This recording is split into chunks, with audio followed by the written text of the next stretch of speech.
Hey guys, if you own a Ferrari, my brother Nick, he's a specialist.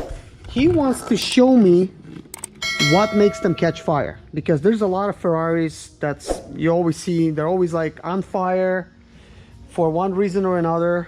Okay, so this is a 599 V12. It's an Enzo engine. Enzo engine. Yeah. Beautiful engine. So this line is your fuel line, and it's actually a plastic corrugated with a rubber sleeve style line. Now they get chafed right here. They can leak from here, but here's where they actually leak from. This one actually started leaking while it was here. Well, it was in storage. Look at that. See it popped loose? See this? Yeah, see that? See that fuel? Wow. Look at that.